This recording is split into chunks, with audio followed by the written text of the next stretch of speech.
European leaders are working on ways to shore up confidence in the euro before next week's summit. But while top officials struggle to hammer out a plan, Irish billionaire and telecom mogul Dennis O'Brien has his own ideas on how to solve the crisis. My colleague, Market Makers anchor Stephanie Rule, caught up with the former Bank of Ireland deputy chairman and asked him to share his views. It's still a rolling mess as such because nobody knows what the outcome is, and there's a few things that need to happen here. First of all, we need one regulator in Europe, and unless we get one regulator, well, then we can't have solutions to the problem. We also need a situation where depositors need to be protected, and they should triple the amount of protection for depositors on a European-wide basis.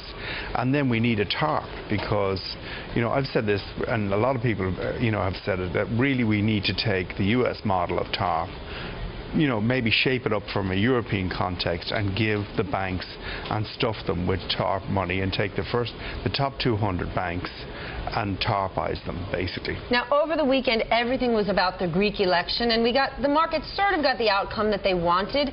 But is Greek just a sideshow? Is it a decoy? Do we need to be focused on Italy and Spain? Look, listen, Greece is like a Mistral. It doesn't mean anything. Greece is such a small economy. It's not even an export-based economy. It's a great place to go on holidays.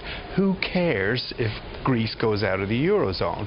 Let them set up their drachma again and, do the way they've run their country for the last 60 years. Well, the ECB is never going to get the money back that they gave. I mean, is it lost money as it is? Write it off. Write it off. Move on. The whole Greek thing is a distraction to the Council of Ministers, to the European Commission, to the ECB. They should just cut it and run and say, listen, you're on your own. Well, can you really rescue these Spanish banks here then? I mean, have they been honest about what their real estate assets are? Well, I think, look, what they're really doing is work in progress. But, there's going to be another bailout in Spain. This 100 billion is going to go nowhere.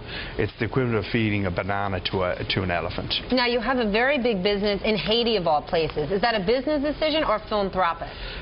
It's a business decision primarily, but we've kind of developed a kind of a philosophy where if you invest in a poor country and you make substantial profits, you've got to put a lot of money back in terms of social programs, and that's what we do. So, for example, up until last Christmas we built 70 schools for about 450 students each. Now we're in the middle of an 80 school building, the schools that we're building over the next 15 months. So, we make a lot of money in Haiti, so we say, well, we're going to do something back. So we're now the largest school builder, believe it, in the whole of the Caribbean. Now, is the business model, as you're focused on the Caribbean in other emerging markets, that mobile devices are no longer a luxury, but they're a necessity?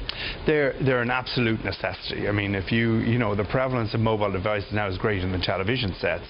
So, in Haiti today, 60% of the population have a mobile phone. In Papua New Guinea, it's about 40%, but ultimately those numbers will go up to 70, 80, 90%, maybe 100% over the next 5 years. So there's a huge amount of growth in those countries.